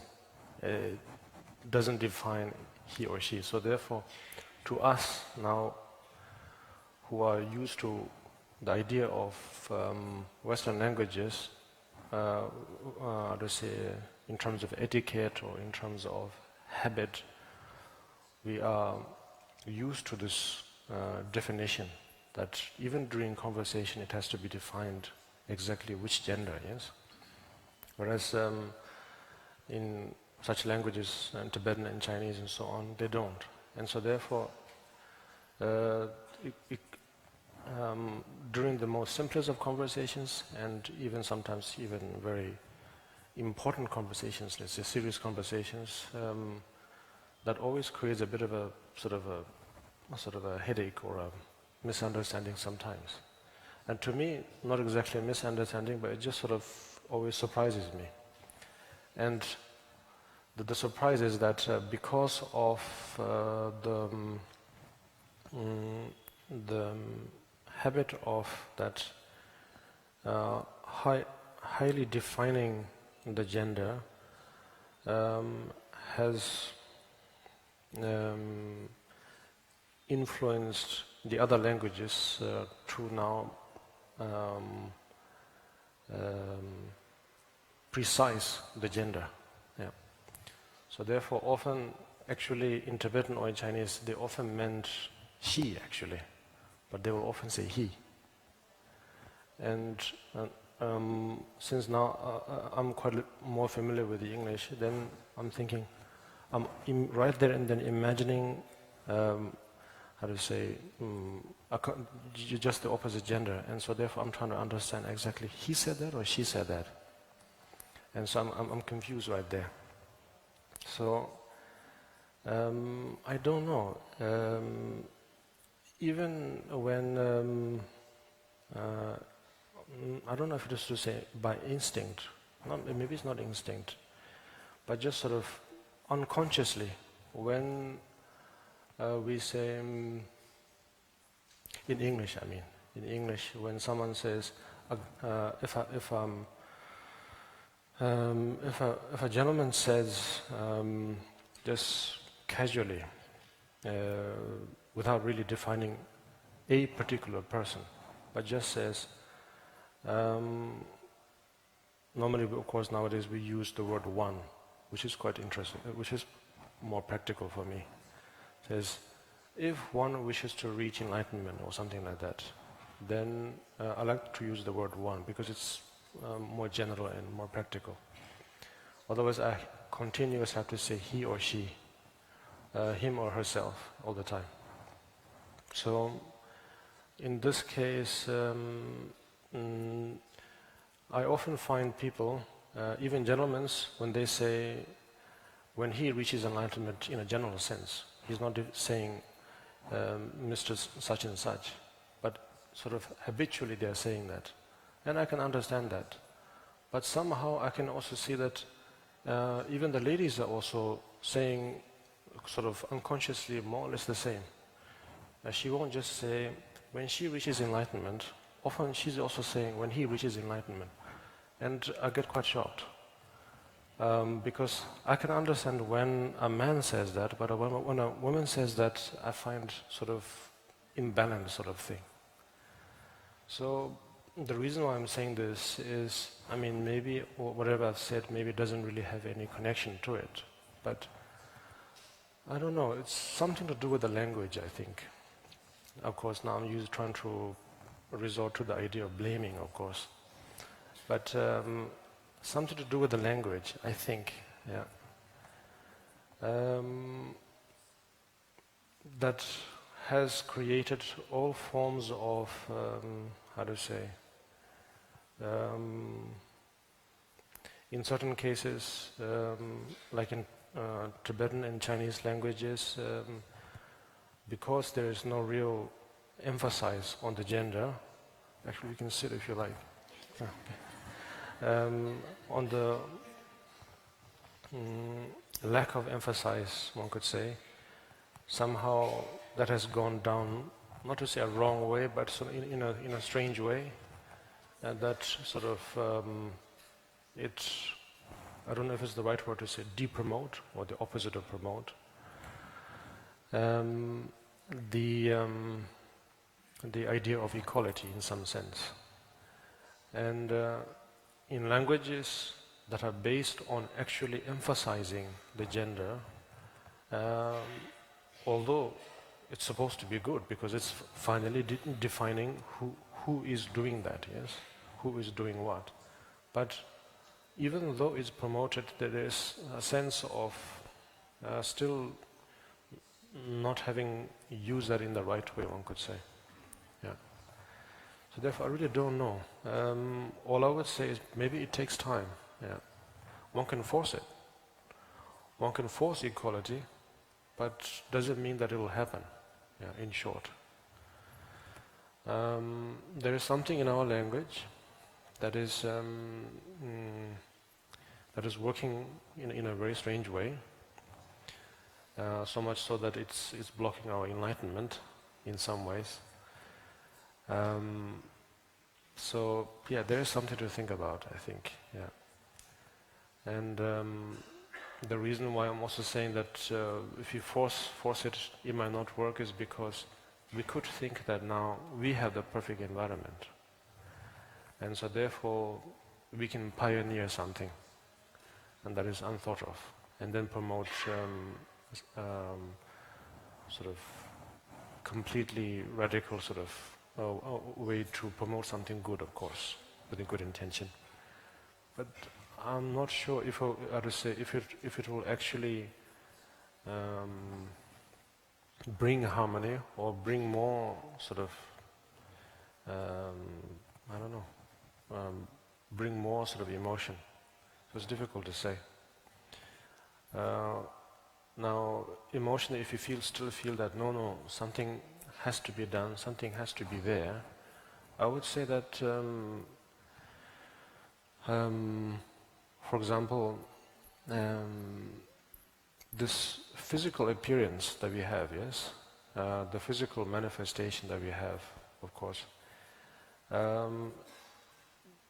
this is, I don't mean to sort of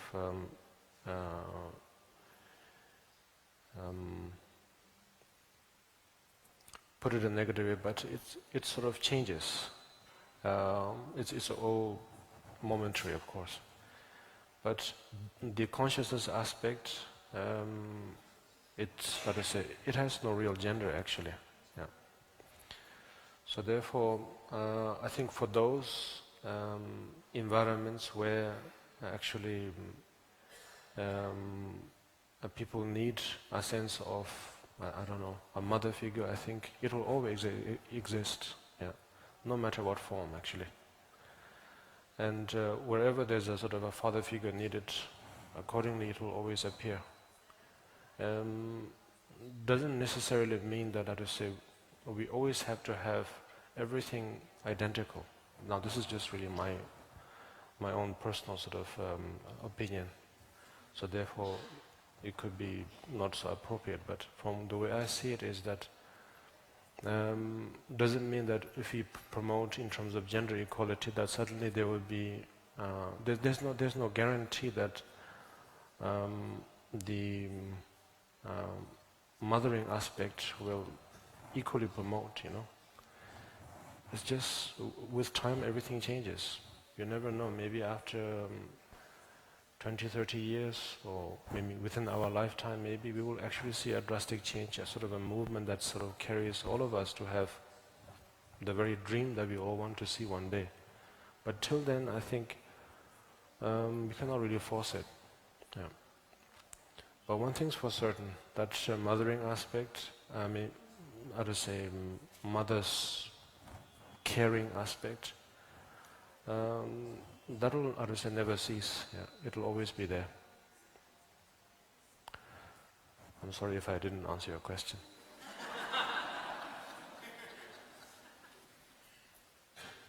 Thank you. Welcome. So maybe it will be the last after that. Dear Kamapa, this is going to be a rather bit longer question, so I hope you enjoy answering it. I'm wondering about your position or your thoughts on artificial intelligence, and especially so, this might sound like a science fiction question, but as humanity is destroying lower life forms on the planet, 85% of all life forms we've already extinguished, and we're progressing quite fast there. We're also bringing into existence quantum computing and other higher forms of computing that use the basic languages that we have created, but also are able to solve complicated systems in a very interesting manner. So I'm wondering, referring back to what you said 2 days ago, about Albert Einstein and his insights into the general and special relativity, that there should have been a prayer opening up the development, and maybe we wouldn't have had the horrible incidents of nuclear weapons used. So I'm wondering, that's part one of the question, whether this should be done by the lamas nowadays on artificial intelligence. And the second question, now, if an enlightened being, or maybe even you, after a hopefully very long life, you choose your next existence, if you do so, would you ever consider going into an IBM computer or any computer? So I was just wondering whether this is comparable to the womb of a pig, this huge body of knowledge that you could access, or if that any lama would do so. I mean, you're all also invited, I don't know. So these are my two questions. Thank you very much.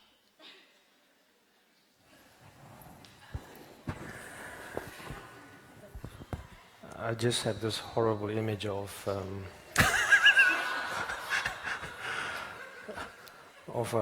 maybe who knows, maybe myself sort of having my finger at the button of the nuclear bomb, you know, and then sort of reciting a particular mantra or something. I don't know. It's yeah. Of course, a lot of things are rapidly changing. I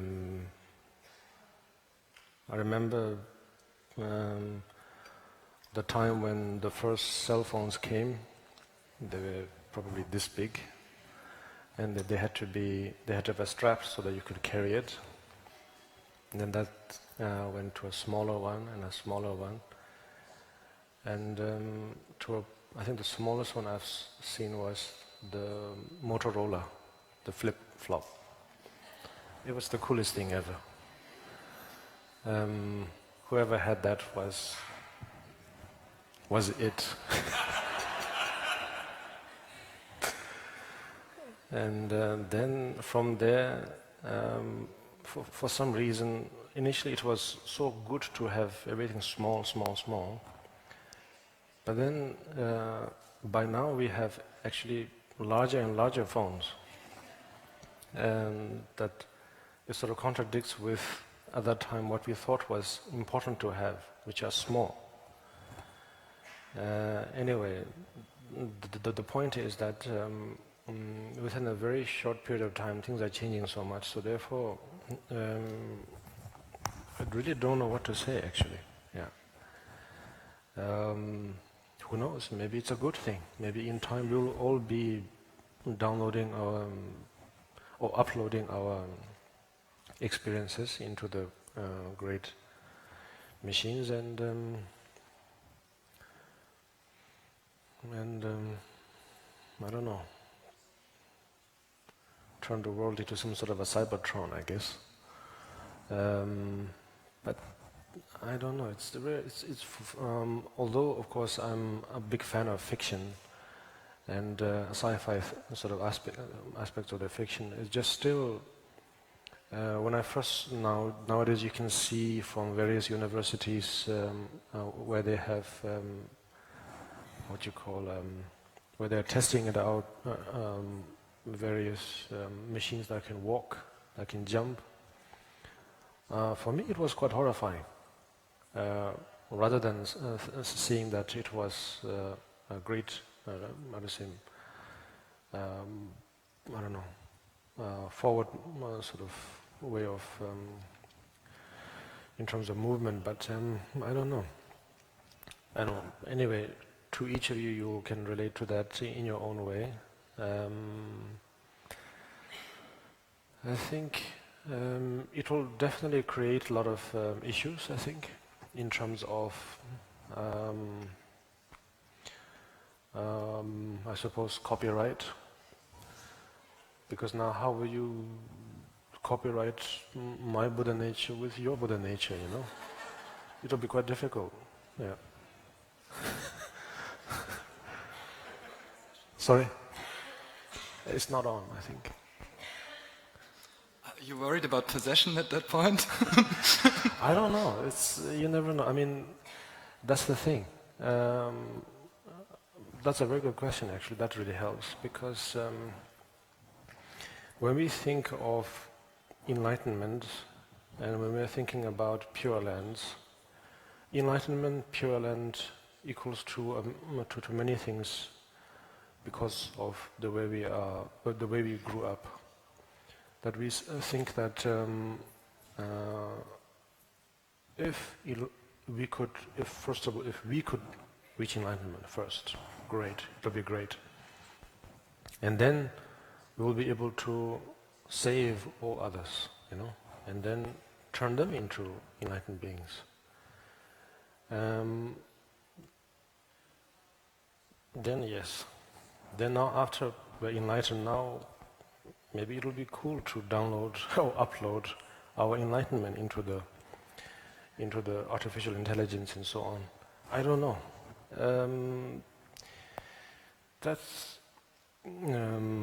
I cannot really see the end of the scenario. No, let me. Afterwards, please. So therefore, the reason why I said it's a good question is because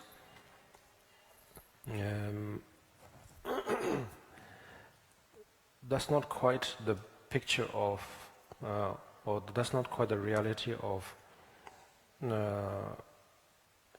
Pure Land. Yeah. I think this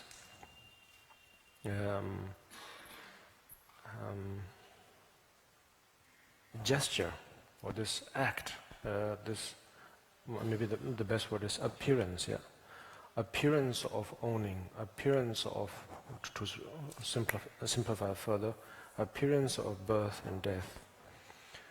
Within that frame, you have everything. Yes, you have the whole I don't know, quarter of your life, half of your life, the full length of your life, the whole thing, the whole history is there. So, and each sequence, or if you put it in a sort of like almost like a photo, or in a linear sort of way, each sequence, each aspect is how to say, is an appearance. Visually, it's an appearance, and that appearance. When we talk about enlightenment, we are not trying to improve that appearance. Yeah. So the appearance of the appearance of birth and decaying and dying, that appearance, that is never, well, not is never meant to be, but the idea is not to improve that at all. So if the condition is there for that appearance, it will always be more or less the same. Who knows, maybe in a different planet, maybe it will be green instead of red, the blood, But otherwise, more or less the same. So therefore, I was interested in what you said in terms of maybe by then there is no possessions, It's true, maybe by then, language-wise, maybe there is no possessions. But that aspect will always be there, yeah. So therefore, I really don't know how that new world will look like, but the classical sort of setting is always like that. Yeah. Anything else? Okay. So then we stop here today, and then so then if you want to go for a break, please go and then come back. But we will start the meditation already, I think, just like last time. And we will create some compassion.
Samba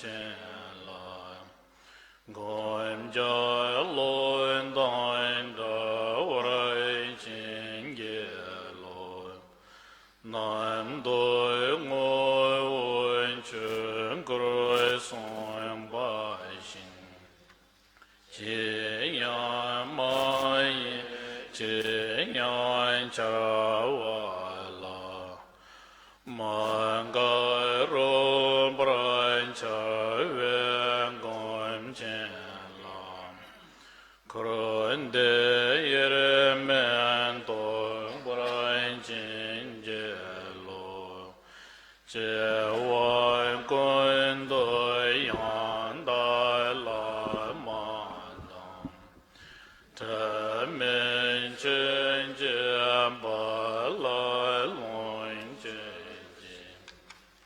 san da loin je yun de ran zo ne doron je chan je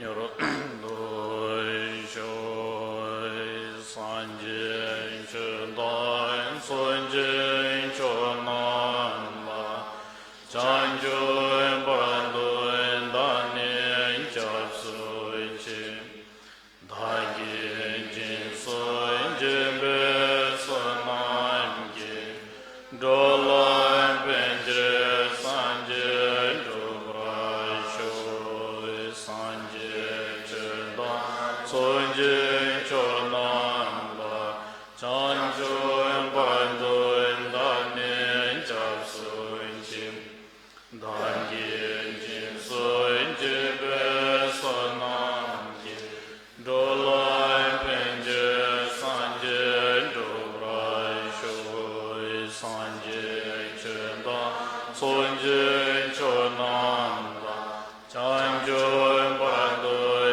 dan ne chap soi che da ge jin soi je be son nan ge do la ben je san je do bra shoi da soi kan choi sin je ge chen soi ben gra da wen ding le po choi chen de se kara sa ves re ma den to ze zon to je chen ge se chai she dang bo tao jra ze on ye shen zhen ben gra nam paran dai lin jen jin ge je re da pa ben de yo so o ba men be o jin jin sham nian dro jen gil dong shui che men da wan jap tem ba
Sene Nemo Wanjurumbe Digboy Tamje Shabraji Nyende Ranjoin Chanjo Sim Sosoin Chewoy Lasoimbe Tisum Gewoin Chisambe Sonam Lane Layeram Sinjen Nange Sambanda Loyen Chedoin Chizrawa Chejon Tumoin Tebayin Cheje Koroloin Koroloiso Korwain Jise Mandon Brai Nyanye Medain Tunjeyi Dongain Jansoin Chingwayi Sinjen Namba Danye Sonoin Jisan Tamjen Janjoin Junjoin Rimbo Mendon Jowayi Temben Andon Danjoin Jen Tendroin Seje Soldan Ben Paben Kule Vezrente Mandale Nine Trushin Jan Chinen Dewain Chengeshin Nanjoin Chendro Lungas Chere Sewain Kusundo Nandarin Doi Yermenjo Manin Benme Manin Benme Manin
Benme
Om Mani Padme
Hum.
도른제 레보 싱근 신존단 칸만 도른제 절보 하소엠베 거르만 바인 템바인 종만 바이 사미 샤마인 드즈 마조인지 도라만 자제 벤자 암레다 자게라다 인전 주바이시 대야마다 사회 주바다 대도 나이 군사인 주베시 최전 전다 인된 조바데 네소 지전 도베 고소인지 템바이 마르 바인 드브라제 줄라데는 소완 다바니 나소이 kumlain chunan demon goin dilan sawan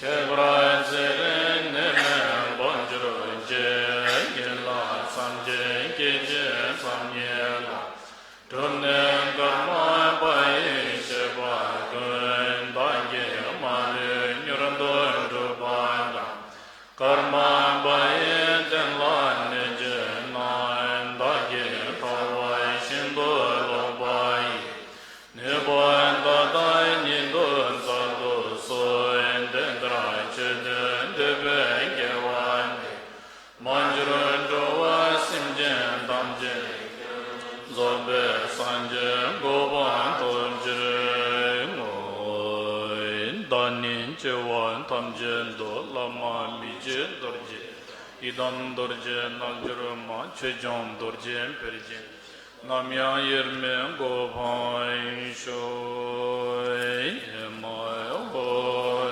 gonzray sanje nawan tayen dai yesoin join tonje jemboin dan endo semboin tonje toman lai sanje jansem bamen korje Neje monsarai bandoi membayin dewai shinshin dawei shingande dajin denen sebeng jumanda chewai shingen paramai chebaru Eru chenen nande shandoi shoin dege dage molan tambandi chonjo sanjen jansen tamjen ge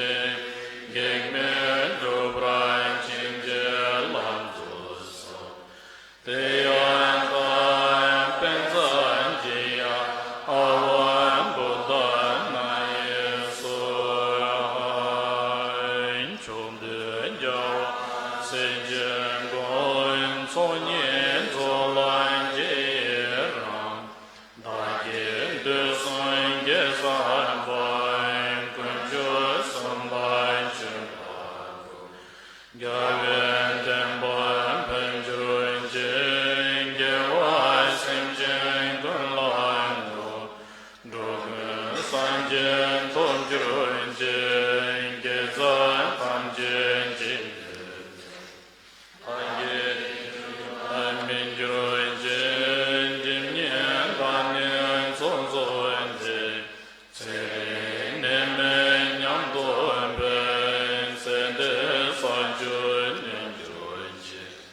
Namjen seben jurman tain dewan chendoin kenjuroin je kengen pemen kachen de luten de lai sanje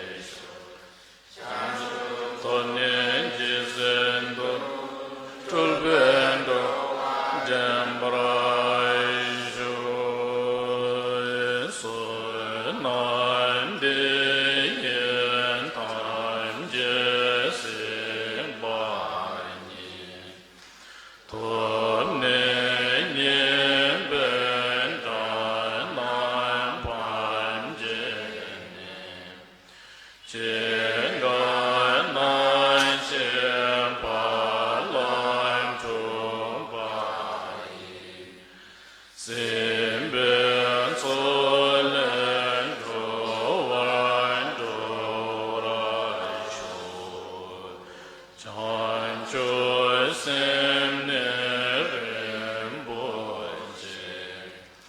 ma